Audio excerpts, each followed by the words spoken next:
Good morning students.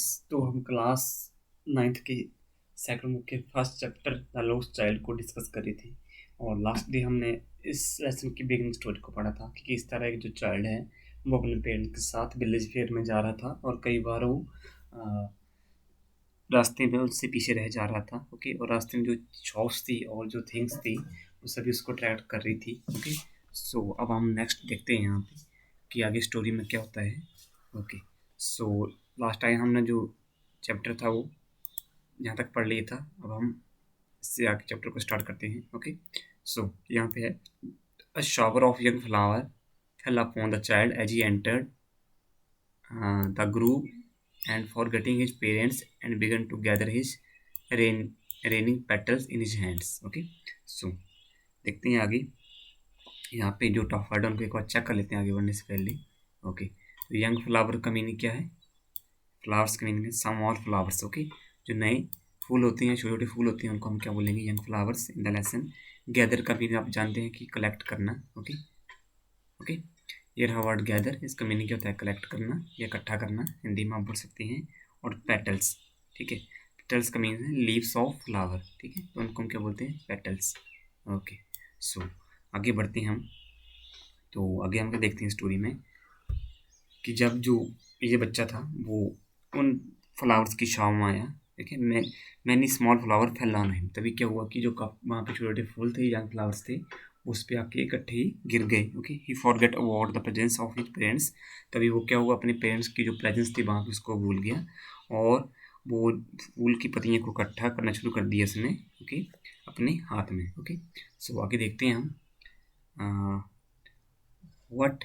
Lo, he heard the cooing of doves and ran towards his parents, shouting, the dove, the raining petals dropped from his forgotten hands. Okay, तो Qing of Dove, ठीक है, Qing of Dove का meaning क्या होता है?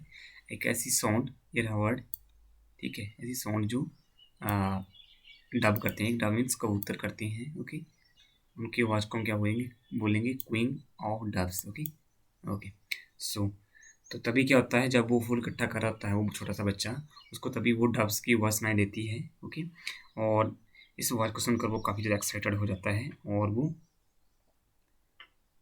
अपने parents की तरफ ये शॉटिंग करता हुआ भाग जाता है कि द डव की वहाँ पे क्या है? कबूतर हैं। Okay, he forget that he had collected petals in his hands. जब वो अपने पेरेंट्स की तरफ भाग रहा होता है तो तभी वो ये सोचता है कि, तभी वो ये भूल जाता है कि उसके हाथ में क्या होते हैं? वो पेटल्स ऑफ फ्लावर, मीन्स वो पत्तियाँ थी फूल की। Okay, so all the petals fell on the ground. और ऐसे भूल में वो क्या करता है? उन सभी पेटल्स को ज़मीन पे फेंक देता है। वही फेंक देता है। ओके, सो आई होप आप यहाँ तक क्लियर हो गया। देन हम नेक्स्ट देखते हैं यहाँ पे।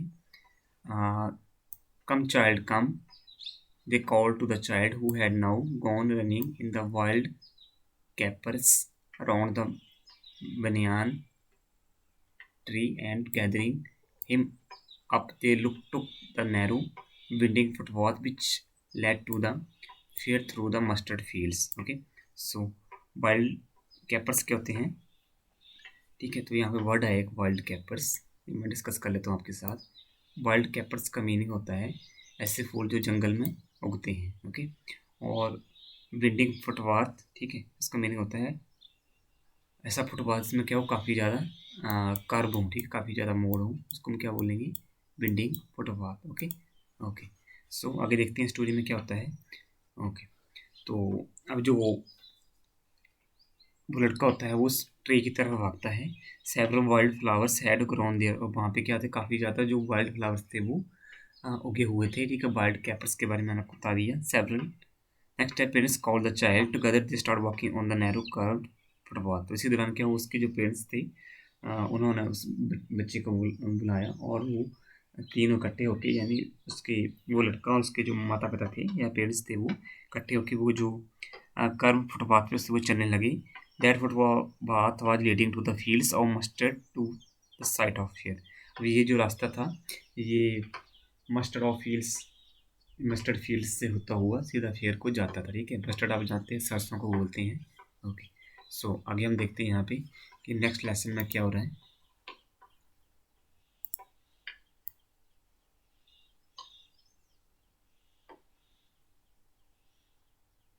ओके तो हम आगे कंटिन्यू करते हैं।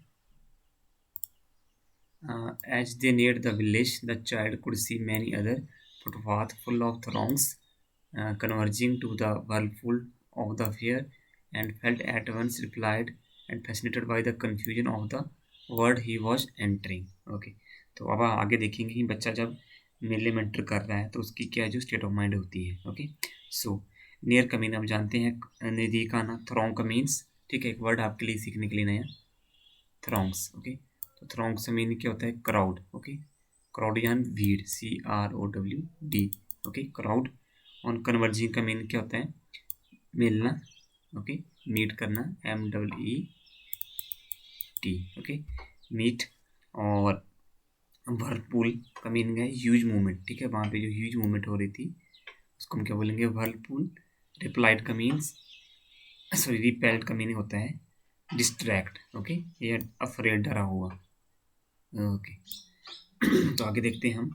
सो नेक्स्ट होता है कि when they reached close to the village to of the fair the child saw many football leading to the fair. जब वो तीनों पे ये जो तीनों पर्सन होते हैं ये कहाँ पे विलेज मेयर फेयर में पहुंचने वाले होते हैं, तो वहाँ पे क्या देखते हैं कि ये बच्चा क्या देखता है कि काफ़ी ज़्यादा रास्ते हैं जो कि फेयर की तरफ जाते हैं। Each footpath was full of crowd moving towards the fair, और जो प्रत्येक रास्ता था वो लोगों की क्राउड से भरा हुआ था जो कि कहाँ जा रहे थे, मेले में जा रहे थे।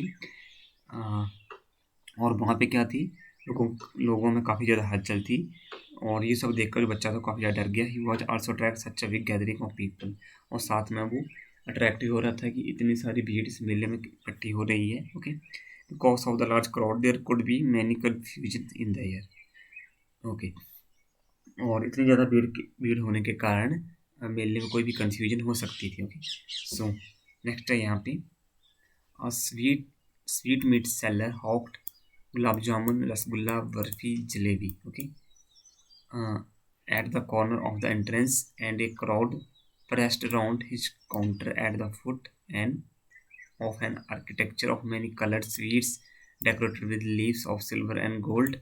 Okay so sweet meets seller के क्या होते हैं वो हम जान लेते हैं यहाँ पे, ठीक है।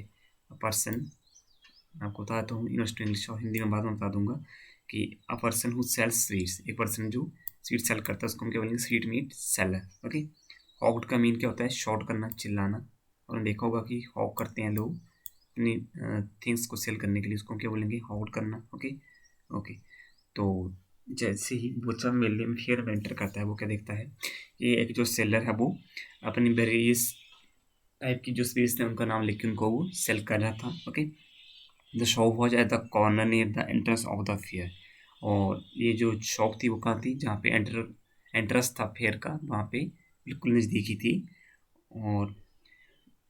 और इस शॉप के सामने पहले ही काफ़ी ज़्यादा क्राउड इकट्ठी थी for the why the sweets. Okay और किस लिए, वो स्वीट्स को खरीदने के लिए।